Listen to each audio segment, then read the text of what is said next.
శాస్త్రీయ పద్ధతి అంటే ఏంటి?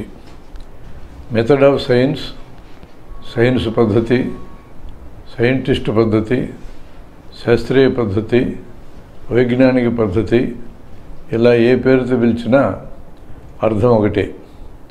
ఒక సైంటిస్టు తను చేసే పనిలో సైన్స్ పద్ధతిని లేదా శాస్త్రీయ పద్ధతిని, దీన్ని మెథడ్ ఆఫ్ సైన్స్ అన్నాం, దాన్ని ఉపయోగించాల్సిందే. దాన్ని ఉపయోగించకపోతే తన వృత్తి అయినటువంటి పరిశోధన ముందుకు సాగదు. ఆ మాటకొస్తే ప్రతి వ్యక్తి తన నిత్య జీవితంలో శాస్త్రీయ పద్ధతిని తనకు అవగాహన ఉన్న మేరకి ఉపయోగించుకోక తప్పదు. సైన్స్ పద్ధతిని ఉపయోగించే సైంటిస్టు తన జీవితంలోని అన్ని రంగాలలో అదే సైన్స్ పద్ధతిని ఉపయోగిస్తాడా? సైంటిస్టుకు తన వృత్తి జీవితంలో ఏ పద్ధతి వాడతాడు? తప్పనిసరిగా సైన్స్ పద్ధతిని వాడాలి. తన వ్యక్తిగత జీవితంలో ఏ పద్ధతి వాడతాడు చెప్పలేం. సైన్స్ పద్ధతినైనా వాడవచ్చు, నమ్మకము లేదా మూఢనమ్మకాలనైనా వాడవచ్చు. ఈ రెండింటినీ కలగాపులగం చేయటం అనవసరం. ఉదాహరణకి, అంత పెద్ద సైంటిస్టు ఉపగ్రహం మోడల్ను చెంగాలమ్మ గుడి దగ్గర పెట్టి పూజ చేశాడు. చెంగాలమ్మకు పవర్ లేదంటావా అని వాదిస్తారు కొందరు. అంత పెద్ద సైంటిస్ట్ ఎందులో? అంతరిక్ష శాస్త్రంలో పెద్ద సైంటిస్ట్ ఆయన. చెంగాలమ్మ గుడి దగ్గర ఉపగ్రహం మోడల్ పెట్టి పూజ చేయటం అంతరిక్ష సైన్స్ కిందకు రాదు. ఆయన వ్యక్తిగత స్థాయి నమ్మకాల కిందకు వస్తుంది. నమ్మకం అంటేనే అది ప్రయోగాన్ని ఆశించదు అని అర్థం. ఆ నమ్మకం కలిగిన వ్యక్తికి తను నమ్మడంలో ఉన్న అంశం గురించి తెలియదు అని అర్థం. తెలిసిన వాటి దగ్గరే నమ్మకాలు ఉంటాయి, తెలియని వాటి దగ్గరే నమ్మకాలు ఉంటాయి. అక్కడే నేను నమ్ముతున్నాను అని అంటారు. తెలిసిన దగ్గర నాకు తెలుసు అని అంటారు. తెలుసు అంటే తన ఇంద్రియాల ద్వారా తెలుసుకున్నాను అని అర్థం. తెలుసుకునేది మెదడు. సైంటిస్ట్ పద్ధతిలో తన వృత్తిలో అవలంబించే పద్ధతి, తన వ్యక్తిగత జీవితం నుండి పద్ధతి రెండూ ఉంటాయి. రెండింటిలోనూ సైన్స్ పద్ధతి ఉపయోగించవచ్చు, ఉపయోగించకుండాను ఉండవచ్చు. మనం ఇక్కడ సైంటిస్టు తన వృత్తిలో ఉపయోగించే సైన్స్ పద్ధతి గురించే మాట్లాడుతున్నాం. సైన్స్ పద్ధతిలో ఉండే అంశాలు ఏంటి? ఎంపిక చేసుకున్న అంశం లేదా విషయం ప్రయోగం చేయడానికి వీలైందేనా? ఈ ప్రశ్న మొదట వేసుకుంటారు. వీలైనదే అని తేలితే ప్రయోగమే చేస్తారు, ప్రయోగమే చేయాలి. ప్రయోగం పూర్తి కాకుండా ఫలితం మీద ముందే స్పందించేదేమీ ఉండదు. ప్రయోగం పూర్తయింది, ఫలితాలు ఎలా ఉండొచ్చు? ఎంపిక చేసుకున్న అంశంలోని ప్రతిపాదన, దీన్నే పరికల్పన లేదా హైపోథీసిస్ అని అంటాం. అది సరైందని తేలవచ్చు. ఆ పరికల్పన తప్పని తేలవచ్చు. ఆ పరికల్పన తప్పో ఒప్పో ఇంకా తేలలేదు అని తేలవచ్చు. అంటే ఇప్పటికి తేలలేదు అని అర్థం. మరి ఎప్పటికి తేలుతుంది? జవాబు ఏంటంటే, ఎప్పటికి తేలుతుందో తెలియదు అని ఇప్పుడు చెప్పాలి. ఎప్పటికైనా తేలుతుందా అని అడిగామనుకోండి, ప్రయోగార్హత కలిగిన అంశమైతే ఎప్పటికైనా తప్పో ఒప్పో తేలుతుంది. ప్రయోగార్హత లేని విషయాన్ని పొరపాటున ప్రయోగార్హత కలిగిన విషయంగా భావించి ఎంపిక చేసుకున్నట్లయితే, అలా తప్పుగా ఎంపిక చేసుకున్న సంగతి గుర్తించితే ప్రయోగం ఫ్రేమ్లోంచి ఆ అంశాన్ని తొలగిస్తారు. ఉదాహరణకి, స్వర్గం ఉందా లేదా అని అడిగామనుకోండి, ఇది ప్రయోగార్హత ఉందని భ్రమపడి ఒకవేళ స్వీకరిస్తే, దీనికి ప్రయోగార్హత లేదని తేలిన తర్వాత ఆ లిస్టులోని తొలగిస్తారు.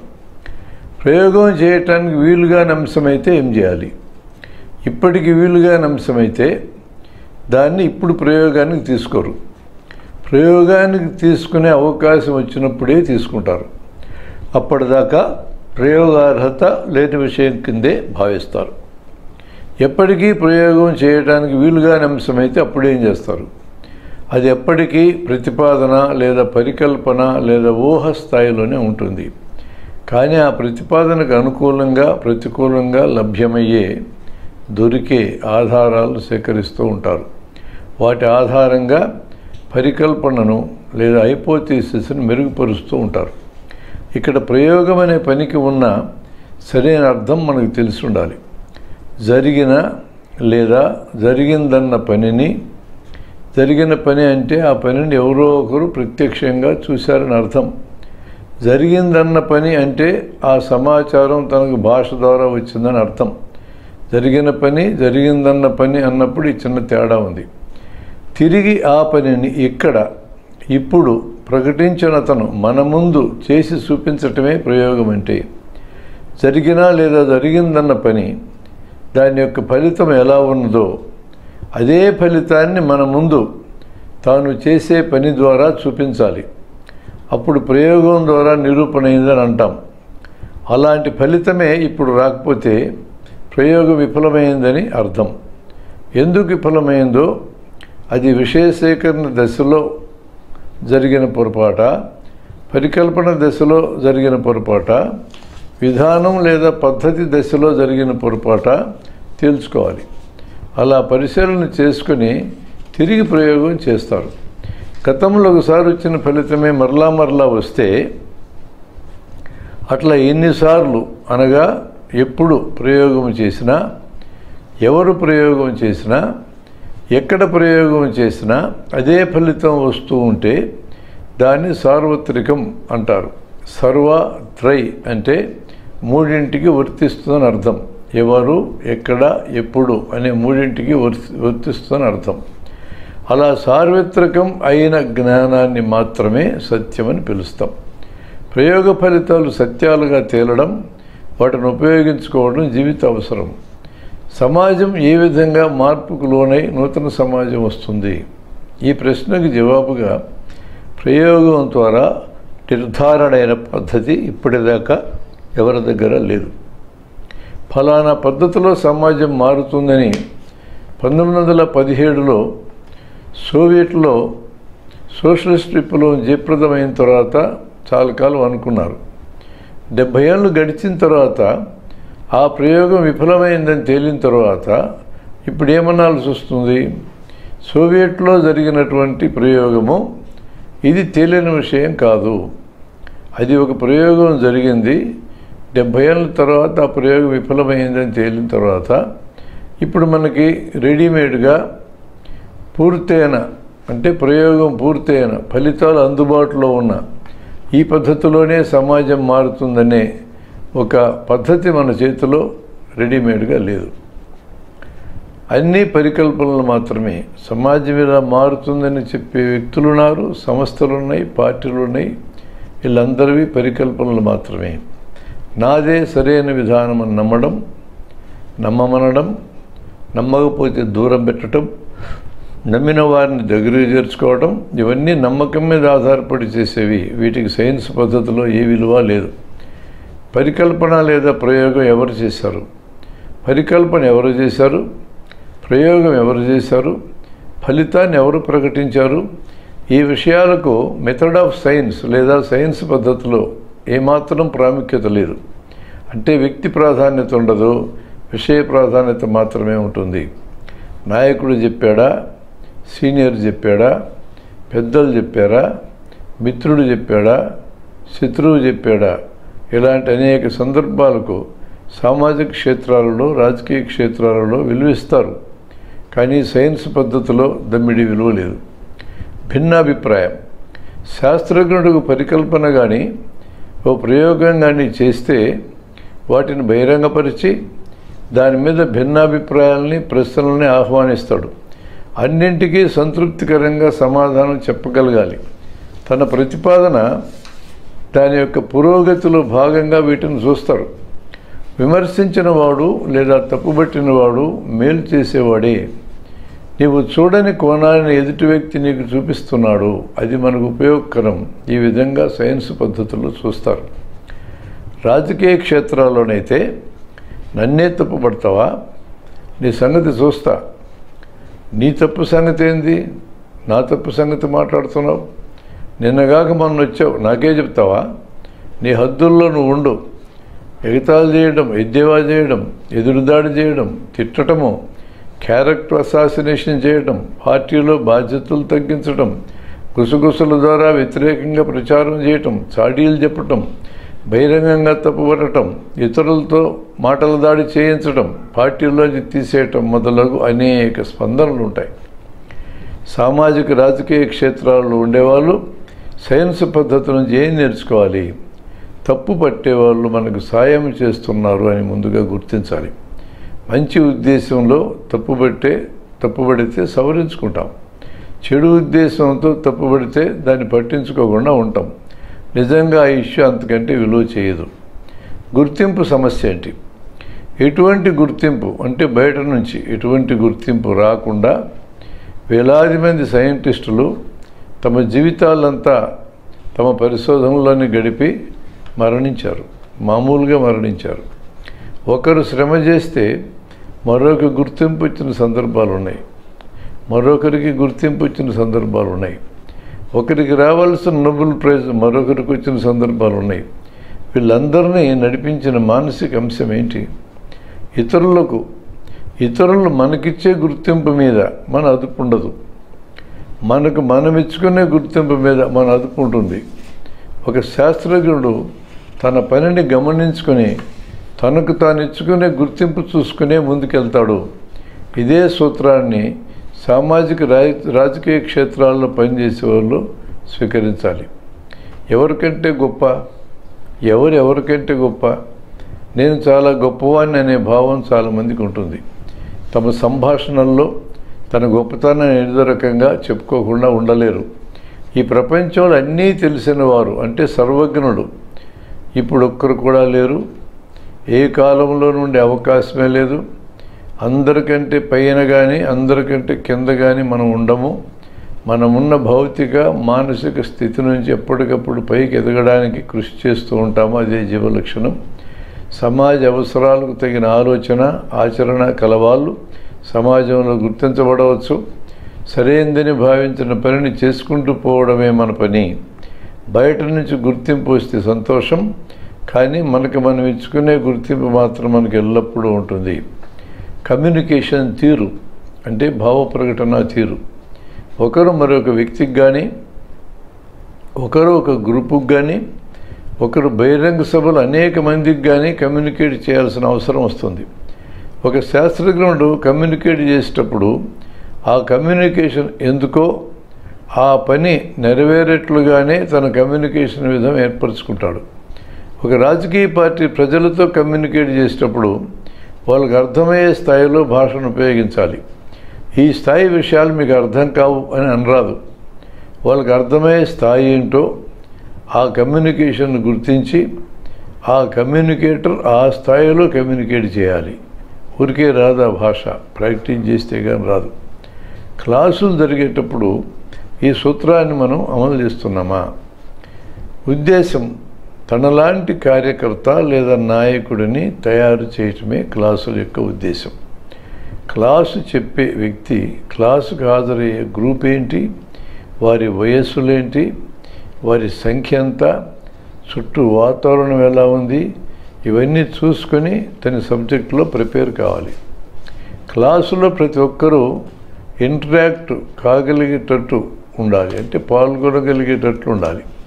సమయాన్ని దృష్టిలో ఉంచుకొని పరిమితమైన విషయాన్ని చెప్పండి. తిరిగి ఆ విషయాన్ని వాళ్ళంతా చెప్పగలిగేట్టు ఉండాలి. ఆ అభ్యాసం కూడా అక్కడే జరగాలి. చాలా చెప్పాలని ఆదుర్ద క్లాసులు చెప్పేవారికి ఉండడం మేలు చేయదు. మధ్య మధ్యలో ప్రశ్నలను ఆహ్వానించాలి, తిరిగి ప్రశ్నలు అడుగుతూ ఉండాలి. వినేవాళ్ళు శ్రద్ధగా వినాలి. వినిపించగలిగేంత బాగా చెప్పే బాధ్యత ప్రధానంగా క్లాస్ చెప్పాయిందే లేదా ఆమెదే. పాల్గొనే వారి సంఖ్య తక్కువగా ఉంటేనే వింటున్నారో లేదో, ఆ విన్నది వారికి అర్థమైందో లేదో చూసుకోగలరు. అర్థమైందో లేదో తెలియాలంటే తాను ఏమి చెప్పాడో దాన్ని తిరిగి చెప్పించాలి. తాను చెప్పినట్టే తిరిగి చెప్పగలిగితే వినేవారు విన్నట్లు లెక్క, వాళ్ళకి అర్థమైనట్టు లెక్క, వాళ్ళకు కనీస కమ్యూనికేషన్ టెక్నిక్ వచ్చినట్టు లెక్క. నలుగురి క్లాస్ చెప్తే ఒక్కరైనా ఇగ్నైట్ కావడం చూస్తుంటాం. అంటే 25% సక్సెస్ అన్నమాట. 1000 మంది హాజరైన క్లాసులో నలుగురున్న క్లాసులో చెప్పినట్టే చెప్తే ఎంతమంది మారాలి? ఈ లెక్క ప్రకారం 250 మంది మారాలి. అలా జరుగుతుందా? బహిరంగ సభలలో కార్యకర్తలను తయారు చేయలేము. సంస్థల బలము, ఉద్యమ బలము పెరగాలి అంటే కార్యకర్తల సంఖ్య, వారి నాణ్యత పెరగాలి. విషయం అర్థమైన వ్యక్తి ఆ క్లాసులోని కాన్సెప్ట్ను అంగీకరించాలి. ఆ కాన్సెప్ట్ని అంగీకరించిన తర్వాత దాన్ని ఇష్టపడాలి. అంగీకరించి ఇష్టపడిన తర్వాత దాన్ని అలానే చేయాలి అని నిర్ణయించుకోవాలి. చివరికి చేయాలి. పని చేసిన తర్వాత ఆ పనిని రివ్యూ చేసుకోవాలి, సమీక్ష చేసుకోవాలి, సరి చూసుకోవాలి. లోపాలు అంటే ఇంకా మిగిలిన భాగాలను లోపాలు అంటాం. దోషాలు, తప్పుగా వ్యవహరించిన వాటిని దోషాలు అంటాం. ఈ రెంటిని గుర్తించాలి. వాటిని సరి చేసుకొని తిరిగి పనిచేయాలి. ఈ కార్యకర్త లేదా నాయకుడు ఒక్కో అడుగు పెరుగుతూ ఉన్నాడన్నమాట. మెథడ్ ఆఫ్ సైన్స్ లేదా శాస్త్రీయ పద్ధతి అర్థమైనాక సామాజిక క్షేత్రాల్లో చేయకూడనివి, చేయదగినవి అంటూ కొన్ని ఉంటాయి. ప్రతి మీటింగులో స్టేజ్ మీద మనమే ఉండాలి అనుకోవడం అనవసరం. మనల్ని స్టేజ్ మీదకి పిలవలేదే అని బాధపడటం అనవసరం. ఉపన్యాసకులు స్టేజ్ మీద ఉన్న వారి పేర్లు చెప్పేటప్పుడు మన పేరు మర్చిపోతారేమో అని బాధపడటం అనవసరం.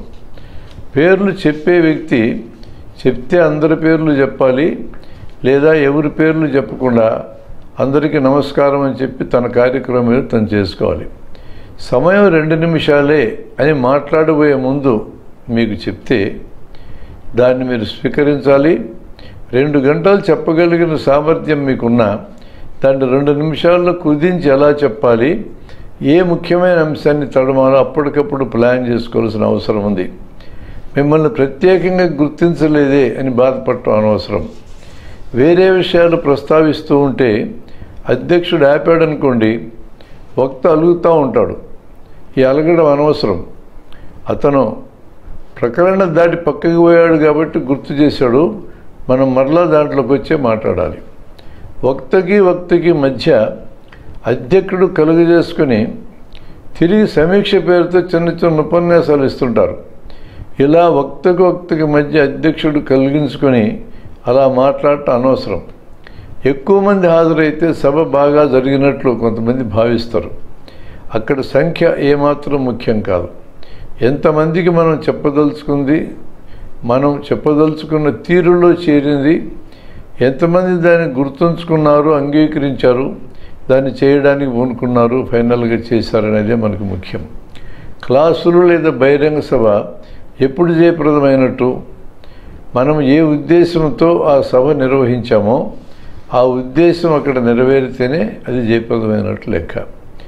ఏ క్లాస్ అయినా, ఏ బహిరంగ సభ అయినా ప్రధానమైన ఉద్దేశం నూతన కార్యకర్తలను వెతుక్కోవటమే ఉంటుంది. రాజ్యాధికారం తప్ప మరో ఆలోచన రాజకీయ పార్టీకి ఉండరాదు. రాజకీయ పార్టీ పెట్టిందే రాజ్యాధికారి కోసం. కాబట్టి గుర్తింపు ఉద్యమాలు, జనంలో ఆ కార్యక్రమం చేస్తే మనల్ని తలుచుకుంటారనే ఉద్యమాలు, ఏదో ఒకటి చేయకపోతే ఎలా అనే ఉద్యమాలు కాదు రాజకీయ పార్టీలు చేయాల్సింది. తాము చేసే ప్రతి ఉద్యమము చివరికి తాము రాజ్యాధికారంలోకి రావడానికి ఉపయోగపడుతుందో చూసుకోవాలి. ఐక్య ఉద్యమాల యొక్క అవసరం ఏంటి? ఒక్క వ్యక్తి సామాజిక సమస్యను పరిష్కరించలేడు. కొన్ని సామాజిక సమస్యలు పరిష్కరించాలనే ఉద్దేశంతో సంస్థలు ఏర్పడతాయి. ఈరోజు సమాజంలో ఉన్న సమస్యలను గమనిస్తే 1-2 సంస్థలు కూడా పరిష్కరించగలిగే పరిస్థితి లేదు. కాబట్టి కామన్ మినిమం ప్రోగ్రాం నిర్ణయించుకొని అనేక మంది వ్యక్తులు, ఉద్యమాలు, సంస్థలు దగ్గరకు వచ్చి కలిసి నిర్ణయించుకున్న అంశాల మీద కలిసి పనిచేయాల్సిన అవసరం అనేది ఉన్నది.